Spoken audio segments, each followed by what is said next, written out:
What's going on, guys? Professor Nick here. I help students crush it at college. This is the second video in a two-part series of how to enter the flow state while studying. If you haven't seen part one, be sure to do that. In the first video, I talk about what it is and why it's important. If you want to take it a step further, on my website, I've got a checklist you can download for free with all the things you can do to better improve the chance of getting into the flow state.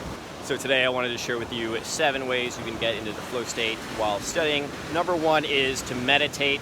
If you don't have a meditation practice, you can just do some deep breathing, maybe take 10 breaths every time that you study. It's going to help a lot. This is going to put your brain into a state of relaxed focus, which is what flow is all about. Having that regular practice is going to make it way more likely that you enter flow state. Pointer number 2 for you is to practice self-care. So in this context, I'm basically talking about you want to eat pretty well, you want to get enough sleep, you want to make sure that you're taking care of your body and just overall your health. Otherwise, it's going to be a lot harder for your brain to get into that relaxed state. Number 3 is to remove distractions. So you really want to get distractions out of your environment. If you're in a place where you're going to be bothered by a lot of other people, you need to get out of there. If you have your cell phone with you and it's going off constantly, you need to put that in another room or turn it off or something. It's just not worth it. By keeping it around, you are conditioning yourself to get distracted more easily and really taking away the possibility that you'll get into the flow state. Number 4 is to build a routine for yourself. So repetition is really the language of the brain.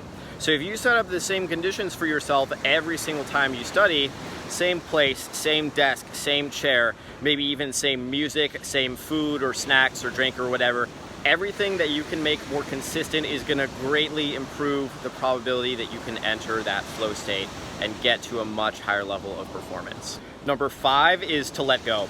This is absolutely critical. The entire purpose of the flow state is that you are not attached to the outcome. You're just at peace with whatever happens. And ironically, by detaching yourself from the outcome, you almost always get a better outcome, which is awesome. So for you, it means that you're not actively thinking about the grade while you're studying.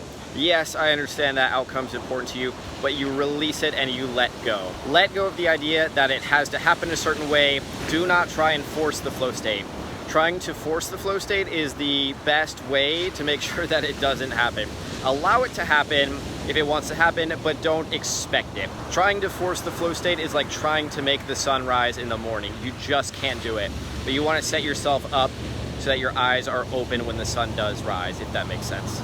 Number 6 is to balance the task with your level of skill. What happens here is if you are trying to undertake a task that's way too difficult, you're going to get frustrated and overwhelmed and want to give up. If you are taking on a task that is way too easy, you're just going to be bored and not really care too much about it because you already know you can do it. So what that might mean for you is that you break up the tasks into smaller pieces that are more manageable, that you get help where necessary, and that you're very wise about the kind of courses that you take. For example, maybe you could kind of finesse your way into a calculus class, but you really don't understand trigonometry or algebra. You really want to find the appropriate level of that math class for you to create the possibility of that flow state. If you just kind of finesse your way into a class that's way too difficult, it's not going to be a good time. Please be patient and take your time. I promise you it's worth it.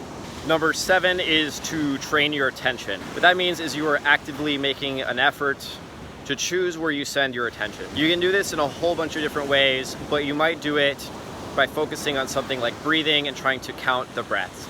Example, you might take 10 deep breaths and count every single one of them, focusing very deliberately on it, and then release the focus and allow your mind to do anything for 30 seconds or a minute. Then come back again, count 10 more deep breaths, and then allow your mind to wander for another 30 seconds.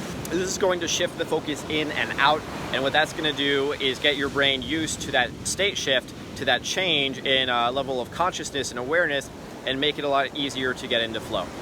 That's it for this video series, guys. Remember, on my website, you can get that free checklist of every little thing you can do to increase the probability of flow. I'll put the link in the description. That's free for you. If you're interested in doing more of the meditation, check out the HEADSPACE app. That will also be in the description.